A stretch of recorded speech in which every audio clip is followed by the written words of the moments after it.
Hoe geweldig is Suriname? Daar gaan we het vandaag over hebben. We gaan richting het einde van het jaar. We weten, Suriname kan nog plaatsen voor het WK. We weten, er is olie gevonden. Allerlei projecten zijn gaande. Hoog tijd om daar even aandacht aan te schenken. Dus ik heb mijn 3 favoriete gasten gevraagd van het afgelopen jaar. Je hebt Sandra denk ik al bijna elke 3 maanden voorbij zien komen. Patrick is vaker geweest. Maar wie er nog niet eerder was, was de echtgenoot van Sandra. Mike, die zit hier precies in zijn Adidas trainingspak. We gaan het gewoon hebben over Suriname, hoe geweldig het is. Ze zijn alle 3 net in Suriname geweest. Waren niet altijd samen, of hier en daar waren er wat afspraken, maar in Suriname loopt het zoals het loopt natuurlijk. Maar ze kunnen wel meepraten. En Patrick zei vooral, het is heel belangrijk dat we het gaan hebben over hoe geweldig Suriname is. Dus ik zou zeggen, welkom allemaal. Dankjewel. Ja toch? Net Zeker. terug. Moeten we Surinaams praten of moeten we het gewoon doen? Nee. Dus, en ook nog een stukje Brazilië heb ik begrepen, Patrick. Dit keer niet. Nee? Nee. Nee. Dat bewaren we voor januari. En wij waren het van plan, maar we zijn niet geweest. We wilden naar Belém. Maar in verband met die klimaattop was het druk. En de prijzen gingen natuurlijk ook omhoog qua accommodaties. Dus we hadden zoiets van, nee, dat moeten we een keer apart doen. Ja. Maar Suriname was voldoende. Ja. Je komt tekort. Je komt tekort. Hoe lang zijn jullie geweest? Jullie waren dan ongeveer 3 weken. Ja. 3 weken? Ja. Ik op en neer. Ja. Op en neer. Ja. Dus gewoon eigenlijk. Ik moest mensen daar. Ik moest mensen daar echt ook zien en volgen. En het was zwaar, maar heel mooi. Ja. Weer met genezingen hier en daar? Ja. Echt zwaar zieke mensen. En dat is dus waar ik het ook natuurlijk naartoe wil. Dus hoe geweldig Suriname is. Maar niet alleen Suriname, je hebt ook hier ontzettend goede, binnen Europa, geweldig goede kruiden. Ja. Maar je moet het net weten en waar mensen dus uitbehandeld verklaard worden, heb je nog tal van mogelijkheden. En toch zoek ik toch de schonere landen, want hier daalt er heel veel verontreiniging op de kruiden. En daar ben ik erg bedachtzaam in. En ik wil natuurlijk mensen dat niet aandoen, dus ik zoek natuurlijk ook de andere collega's die in wat schonere landen zijn, minder geïndustrialiseerd, dat je daardoor wat schoner middelen kan betrekken. Heb je daar misschien voorbeelden van? Waar moet ik aan denken bij schonere middelen? Tijm, basilicum, het is een hele range. En met name op, en kurkuma bijvoorbeeld. En misschien in kassen gekweekt, want dan heb je misschien die, of dat juist niet. Dat klopt, maar ik hou toch liever van natuurlijk geproduceerde middelen. Nou, ook dat denk ik ook. Mogelijk. En met natuurlijke invloeden zoals de zonlicht. Zon en liefst natuurlijke meststoffen van de koeien, de kippen, etc.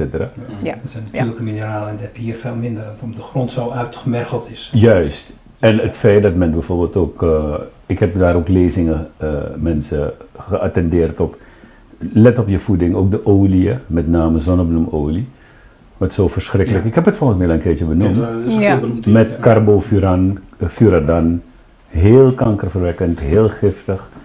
En mensen realiseren zich dat niet. Nou, het is niet eens ze realiseren het zich niet, maar het is gewoon de onwetendheid. Dus dan krijg je dat natuurlijk ook, mensen zoals jij, zoals wij, die dat kunnen vertellen, die mensen kunnen informeren. Maar soms, hoe je het ook wil overbrengen, men is soms heel laks totdat het helemaal fout gaat. Ja. En dat vind ik wel heel jammer. En wat ik heb het ook gemerkt, ook met mensen die kokosolie produceren, en dat vind ik gewoon de beste olie. En dan wordt het gewoon versneden. Dus zonnebloemolie gemixt met kokosolie. En dan denk ik, nee, daar moet je niet naartoe. Nee. Wie zijn daar verantwoordelijk voor? Of zijn het de consumenten zelf die het doen? Nee, ik zou eerder zeggen de handelaren. Want die vraag stijgt nou enorm. En daarom ben ik ook voorzichtig wat ik deel. Ja. Want mensen worden dan ook voor het lapje gehouden. Ze worden gedwongen in een bepaalde... Ja. Dat paardenvlees. Ja. Zo'n soort... En dan worden mensen dus gewoon voor het lapje gehouden. Van, ze denken dat ze daar iets goeds binnenhalen. Ja. Maar ook de consument is daar verantwoordelijk voor. Want wat je hier in Europa nou zogenaamd als biologisch binnenhaalt, als je dat gaat kopen, dan zie je dat het gebleekt is met chloor. Het is ontgeurd met chemicaliën en die kant weer niet op. Omdat de consument zelf ook zegt, ja, maar het mag niet naar kokos ruiken. Je hebt ook mensen die aubergines kopen en het mag niet paars zijn, het moet blauw zijn. Die kant gaan we uit. Omdat men dat zo gewend is of zo? Nee, men wil eigenlijk zeg maar wel die producten hebben, maar het moet voldoen aan hun standaarden. Dus zullen het veranderd hebben. Vandaar dat die genmodificaties zo erg in trek zijn. Ja. En om daarop aan te vullen, wat je dus nu ook ziet, is dat de normeringen voor voedselkwaliteit, dat die omlaag worden gebracht. Exact. Zodat producten, ingrediënten dan voldoen, terwijl ze eigenlijk niet voldoen. Dus er mag dan een bepaald percentage pesticiden mag erin opgenomen worden. Terwijl ik denk bij mezelf, ja, als je eet, wil je gewoon iets eten compleet zonder pesticiden. Dat is normvervaging. Ja, dat is het, normvervaging. Ik zit nu ook met tenminste dat signaal heb ik binnengekregen. Iemand die eigenlijk niet kan koken. Ik heb het jou nog verteld in een kort gesprek. En die heeft dus 10 kilo Ajinomoto, waar wij het vaak over hebben gehad. Want ze gaan cateren voor grote bedrijven. Dus ik zit met argusogen te volgen welke zieken allemaal na de kerst zullen opduiken. Ja, maar dat is echt onwetendheid. Ajinomoto, Fiching. Maar je kan ze het niet bij het verstand Nee, maar brengen. wij zien het ook. Als je naar de Chinese groothandel gaat, dan zie je voor €2 zie je kilo verpakkingen. Dus als het daar ligt, dan betekent dat dat de vraag er ook is. Klopt. Maar om terug te komen op jouw initiële vraag over Suriname. Suriname is een fantastisch land. Absoluut. We zijn ook de jungle in geweest. Ik moet ook zeggen, als je als toerist daar naartoe gaat, dan kun je gewoon niet voorbij gaan aan de jungle. Dus ik zou iedereen willen aanraden, als je gaat, zorg ervoor dat je in ieder geval buiten Paramaribo je land gaat verkennen. Want daar is die rijkdom en daar is het eigenlijk het avontuur. Dat je dus kennis kan opdoen. Ja. En waar zijn jullie geweest dan van de jungle? Dit keer zijn we niet zo ver naar boven Suriname geweest, dus wel Sipalawini. We zaten in een resort aan Naula.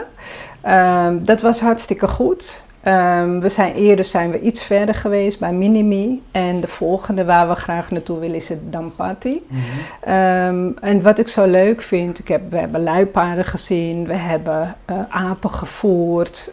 We hebben zelfs meegemaakt dat iemand, je hebt natuurlijk te maken met toeristen, ook mensen van Nederlandse afkomst. En die zaten dan in de boot in Koyaal en die zaten lekker in het water. Dus ik zei van, nou misschien moet je maar niet je handen... Hou je handen binnenboord. En toen kreeg ik nog een bijhand antwoord van, want dan komen de kaimannen zeker. Dus ik dacht, nou... Zoek het lekker uit. Ja, precies. Maar goed, vervolgens, diezelfde avond in dezelfde Koreaal zaten wij achterin, dus niet achter deze mensen. En we zagen in het midden van de boot zagen we wat commotie. Mensen gingen opstaan en op een gegeven moment hoorden we rammet. Maar het was donker. Je hebt geen straatverlichting, je ziet niks. Dus wij dachten, wat is er aan de hand? Maar ja, je zit natuurlijk met z'n allen in die boot. En op een gegeven moment hebben ze dus dat ding opgepakt en in het water gesmeten. Maar dat bleek dus een piranha te zijn. Die was vanuit het water gesprongen, pats tegen iemand zijn gezicht op. Dus het was avontuurlijk, zeker. Het was geen kleine jongen trouwens. Nee, het was geen kleine jongen. Beet ook. Hij had niet beet, hij kwam tegen zijn oor, tegen de zijkant van zijn gezicht. Ze moeten ook eten natuurlijk. Ja, natuurlijk. Zo, maar daar ben je natuurlijk niet op bedacht. En het was ook niet meegegeven. Maar, wat jammer is. Maar we hebben bijvoorbeeld ook een tocht gemaakt. Je moet natuurlijk regelmatig een soort van klunen, omdat de waterstand was wat lager. Maar ook een tocht gemaakt en hebben uitleg gekregen over bomen. We hebben mieren gezien die heel hard aan het werk waren met bladeren op hun... draagmieren. Draagmieren. Maar ook verschillende bomen en flora, fauna. Het is geweldig. Gewoon zo prachtig. Dit keer hebben we geen rode mieren gezien. Vorig jaar hebben we rode mieren gezien en die zijn heel gevaarlijk. Ja. En ook echt gigantisch groot ook trouwens. Ja. Hè? Met die grote bladeren zo. Ja. Als een Ja. parasol. Ja. Heb je, hè? Alles Ja. is veel groter natuurlijk. Ja. Je moet zo in je handen houden, maar je moet als eentjes wel niet erg, maar als je tientallen hebt is het toch wel... Van die springhanen. Ja. Springhanen, hè? Ja, die reuzenspringhanen zijn dat Ja. toch? Of zo zouden wij ze hier noemen, denk ik. Deze zijn reusspringhanen, maar ze zijn al gewoon... Normaal Maar ze zijn zijn ze al zo groot. Nee, maar je hebt ook wandelende takken. Die kunnen zelfs zo zijn. Ja. Dus zo. Hey, je hoort, ik ben dus niet in de jungle geweest. Nee, dat moet je echt Je doen. mist We wat, gaan, hoor. we gaan samen, we gaan Je samen. mist Laten we wat. dat afspreken, we gaan Ja? samen. Mag Je mag mist we wat. toeren mee of Van mij wel. wat ga in de jungle? Kun je uitzoeken maken in de Ja. jungle. Ja. Ja, als ik daar toch ben. Ja. Want dan wil je natuurlijk ook laten zien, kijk mensen, kom je land ontdekken. Want dat is Ja. wat ik wil zeggen. Ja, Dus- 100%. Maar ook de spiritualiteit. En ja, Ja, die de spreekt me spiritualiteit, maar wat ik ook vind, ik vind de Surinamers zelf vind ik zo fantastisch. Hè? De mensen waren vriendelijk, Ja. wat ik herkende uit de verhalen van mijn moeder, mijn oma, dat mensen sociaal-maatschappelijk betrokken waren. Hè? Dus dat je steeds meer weer terug gaat naar die communitygeest. Klopt. Hè, want ik kan me herinneren, we waren bij mijn tante en er kwamen buren, die kwamen gewoon via het tuinhekje naar binnen met zulke zakken met manja en dat legden ze dan beneden neer. Hè, dus ik denk dat we daar met z'n allen gewoon heel erg trots op moeten zijn. Klopt. En heel dankbaar voor Maar moeten ook, zijn. ook Maar in dat, die dorpen was Ja. het ook zo dat echt iedereen naar elkaar omkeek. Ja. Voor elkaar zorgen. ja, Dat was en daar wel, kunnen wij ja. hier Ja. in die Een westerse... voorbeeld van Nederland. Echt. Ja. Ja. Maar waar ik me 100%. ontzettend aan stoor, al jaren, is die negatieve kijk van ons Surinamers zelf, wij Surinamers, dat wij dus zo afgeven op alles wat zelf is. En dat merk ik al een hele tijd. En gelukkig, ik praat nu met mensen, ik merk een positieve tendens, dat het aan het veranderen is, precies zoals je dat zegt. Ja, Alles met zelf? Ja, dus alles wat van onszelf is, Ja, dus wordt onze eigen- downgereguleerd. De cultuur, de politiek, heel negatief. Terwijl je ook, want je bent natuurlijk wel in Europa, je hebt hier ook fantastische kansen, maar Zeker. welke signalen geef je dan af Ja. aan je eigen achterban? Als je maar Hier steeds beter heel... is dan daar. Ja, Ja. en dat is dus niet zo. Nee, nee. Overal kan je tot een paradijsje maken. precies. En ik denk dat het gewoon de charme is van hoe Suriname is. Hè, wij zijn in verschillende landen ook geweest in Zuid-Amerika. En als ik dat vergelijk met Suriname, dan denk ik bij mezelf, laten we dat dorpse karakter wat we hebben, hè, dat omkijken naar elkaar, laten we dat gewoon blijven Klopt. omarmen, maar ook blijven voeden. Klopt. Hè, want ik zou het heel gek vinden, hè, zoals in bepaalde steden in Brazilië, dat je die hoogbouw hebt en alles. Tuurlijk, je hebt nu ook al gated areas, hè, omdat dat dus nodig is, Helaas. gebleken, helaas. Ja, die komen er ook in Suriname. Ja, Ja, ja, steeds meer. helaas. Want wij kennen de andere kant van in Brazilië, dat een gewoon normaal flatgebouw, dat daar mensen beneden zitten, wachters met mitrailleurs Ja, en ja. dergelijke.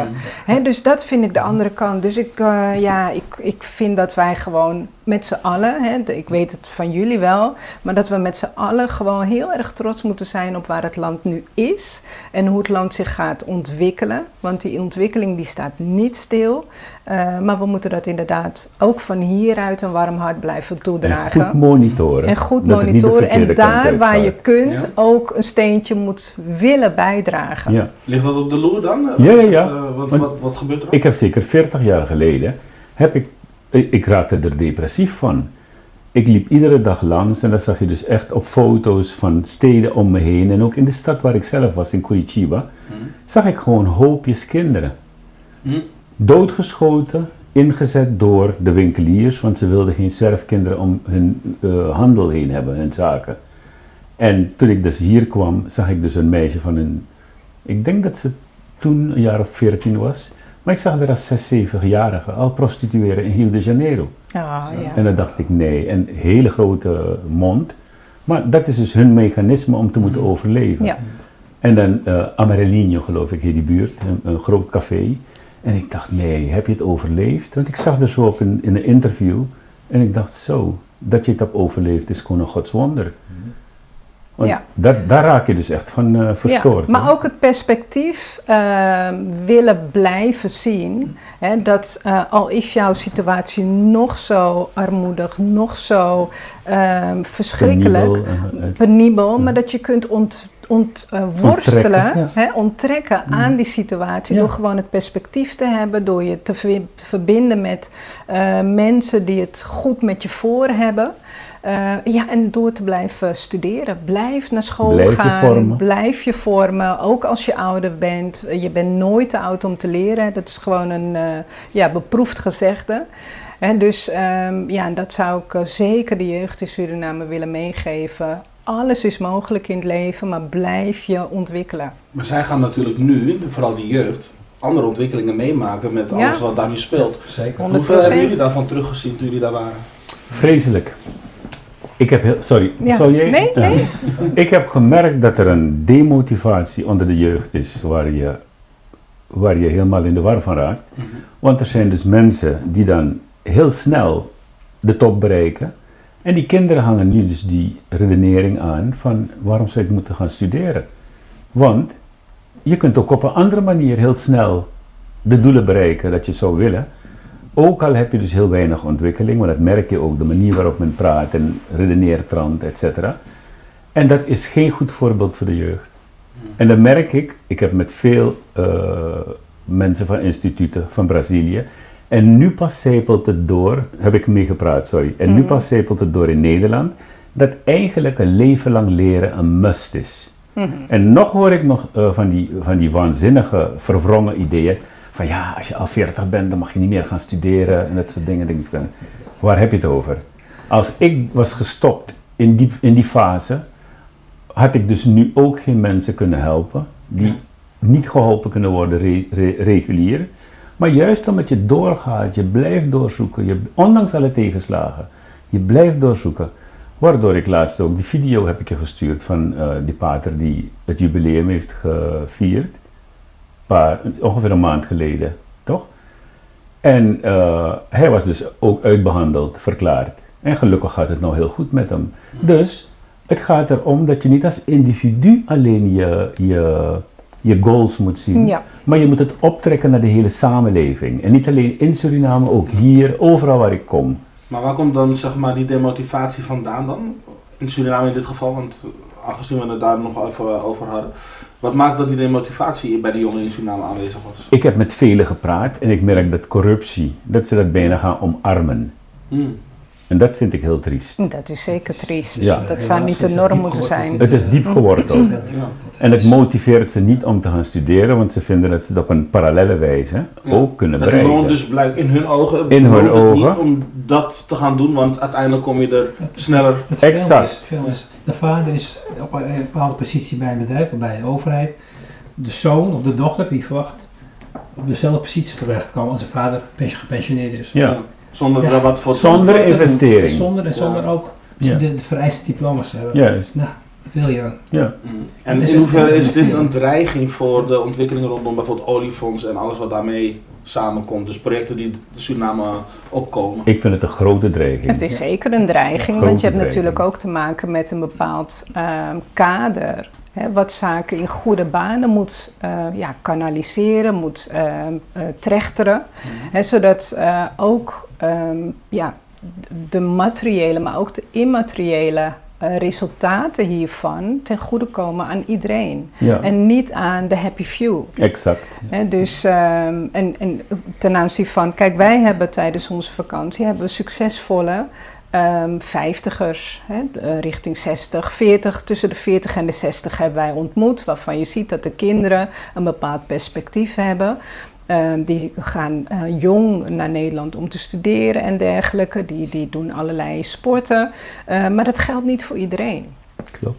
Dat moet je gewoon onder ogen zien, dat je als je iets opzet, als je iets gaat implementeren, dat je dat moet proberen te bewerkstelligen voor iedereen en niet alleen maar voor kinderen waarvan de ouders bijvoorbeeld al heel erg de gevestigde orde in een bevoorrechte positie. En ik weet dat ik recentelijk met Silvino sprak, dus ook een bekende van deze show, en die zei ook van Sandra, het kader in Nederland dat richting Suriname zich zou willen bewegen en zich zou willen inzetten met de expertise die ze in de afgelopen jaren hebben opgedaan. Hij zegt, ik predik elke dag dat zij ook zien dat daar ook de kansen en mogelijkheden voor hun liggen. En daarom zeg ik ook van, en dat heb ik ook met Michael bijvoorbeeld gesproken, die heeft in die oliebusiness gewerkt, jarenlang. Die heeft zeker 200 uren naar boorplatforms en voor het bedrijf wat nu die olie gaat ontginnen. Dus ik zei ook tegen Mike van misschien moeten we ook eens gaan kijken hoe kunnen we die expertise gaan inzetten voor Suriname op een manier dat werkbaar is. Want je hebt hier natuurlijk ook je eigen leven wat je moet bedruipen. Dus dan zou je dat bijvoorbeeld in consultancy kunnen doen. Maar dan is het lastig om dan, je bent er als toerist. Ja, waar begin je? Wie ga je aanspreken? Dus ik zou misschien willen zien dat er een netwerk wordt opgezet. Ja, dan zeg je. Want is dat netwerk van Michael niet? Wat zeg je? Is dat netwerk van Michael nog? Nou, hij heeft wel die expertise natuurlijk.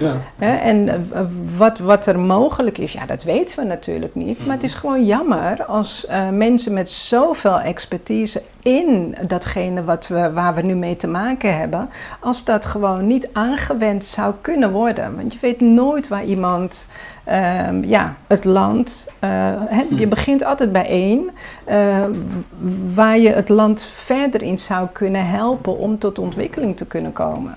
En ik denk hoe dat die eilandjes, die gedachte van dat iedereen maar op eilandjes moet zitten, vind ik een hele verkeerde. Ga, werk samen. Zie niet achter elke boom een spook. Nee, precies. En help elkaar om doelen te verwezenlijken, want samen zullen we het moeten doen. Ja.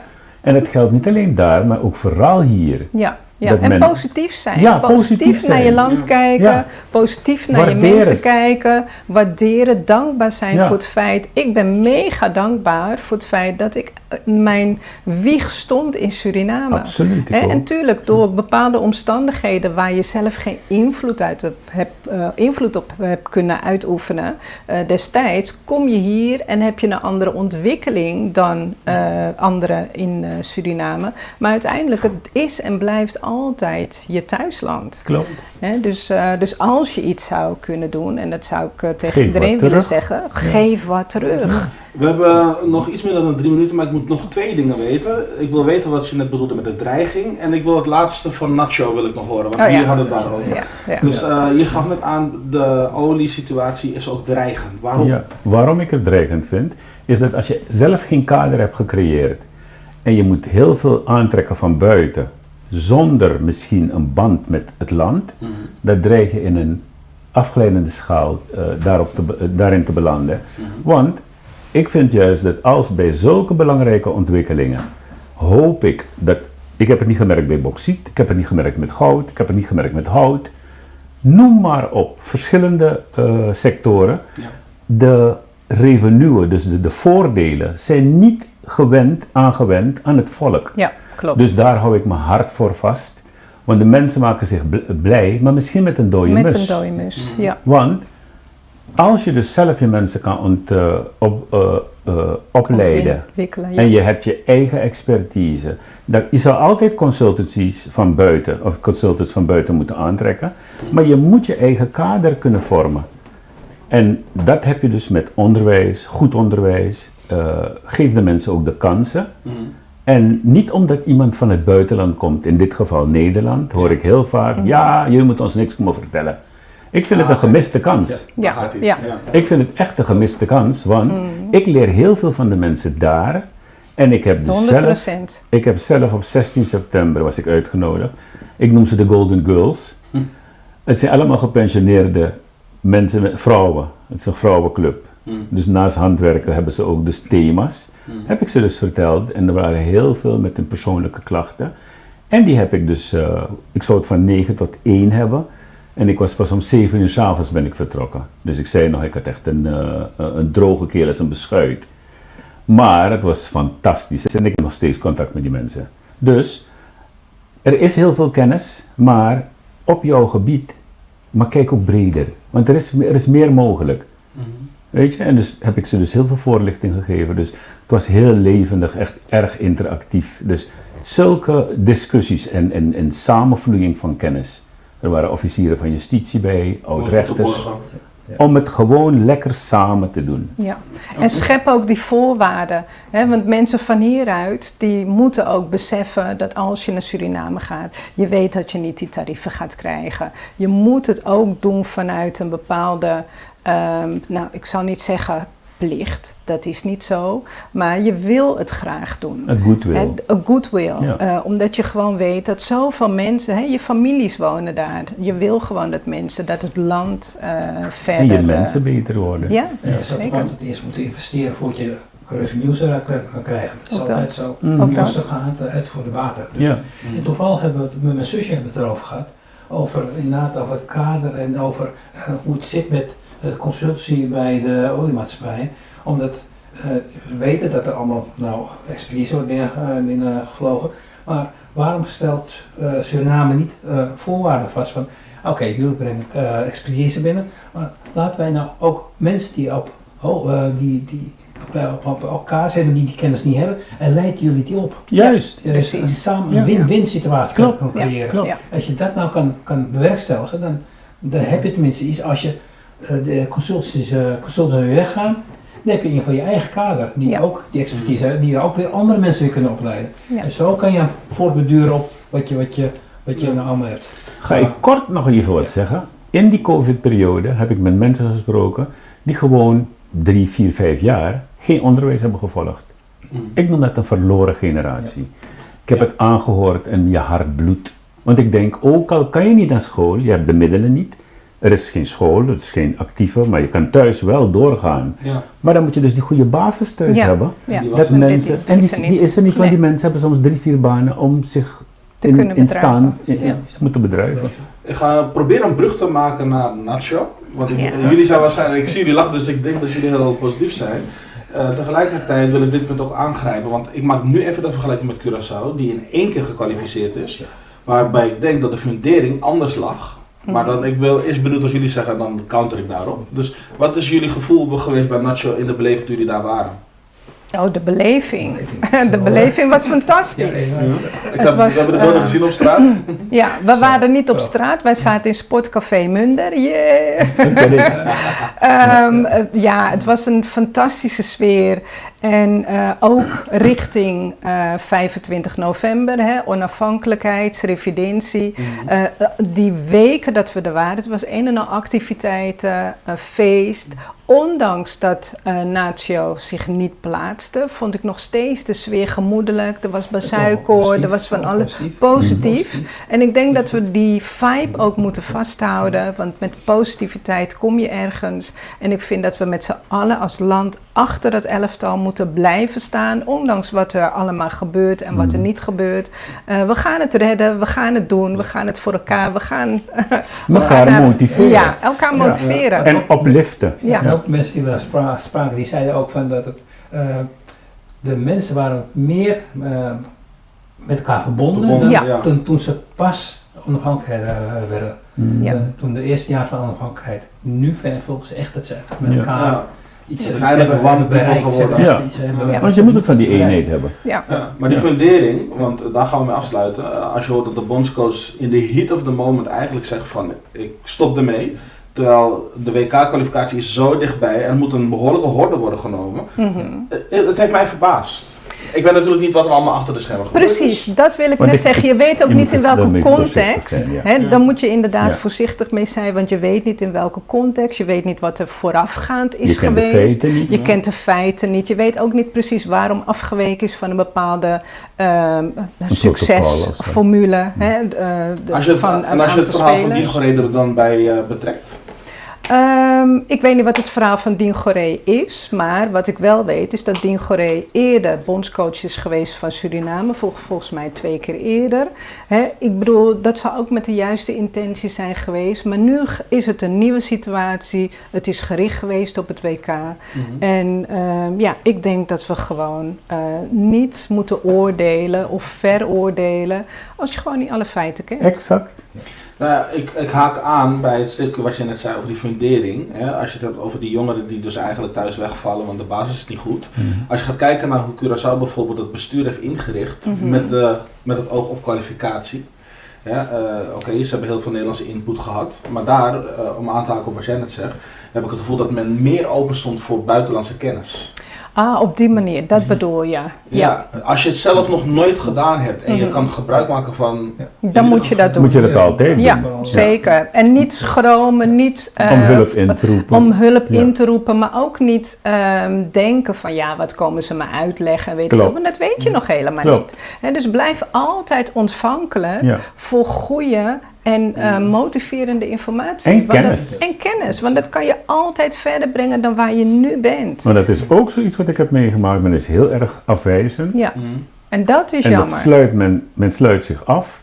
En dan denk ik van, als je erover hebt nagedacht, dat je een andere houding ontwikkelt. Als je erover nagedacht. Ja, maar we sluiten hem in ieder geval positief af. Ja, zeker. Voor jullie is de camera daar. Als jullie Suriname nog iets moois willen toewensen van Bribina Krakti of Krakana Chobakwa of Wansit Krisniti, ik laat het helemaal aan jullie. Maar laten we een beetje liefde sturen voor Suriname. Klopt. Ja, heel veel liefde. Loop je kondre, loop je smaak. Ja. En doe alles eraan om het tot een hoger niveau te tillen. Ja, en blijf niet jogo drinken.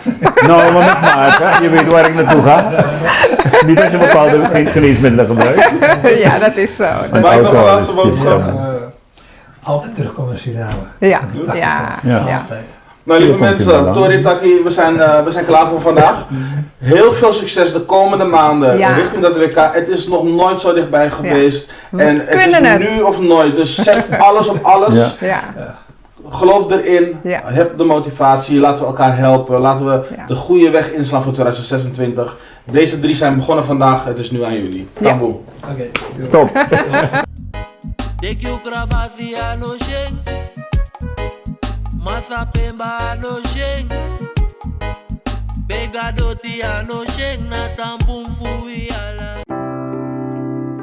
Zorgen moet je doen, niet maken.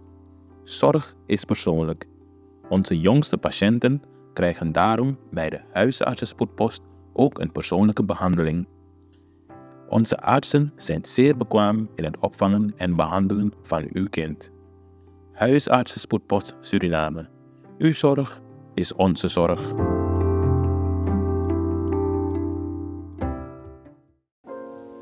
Xyla-Care is natuurlijke self-care, geïnspireerd op de rijke kruidenkennis uit onder andere Suriname. Voor vrouwen die willen herstellen, ontspannen en in balans komen in elke fase van het vrouw zijn. Of je nu net bent bevallen, je cyclus wilt ondersteunen of gewoon goed voor jezelf wilt zorgen. Xyla-Care is er voor jou. Onze pure kokosolie is perfect voor de tere babyhuid en de verzorging van moeders. Onze theesoorten en vaginale stoomkruiden brengen rust, reiniging en herstel. Gun het jezelf. Of geef het liefdevol cadeau aan iemand die het verdient. Xyla-Care. Pure aandacht met de kracht van de natuur. Bezoek onze website op www.xyla.care en volg ons op Instagram en Facebook.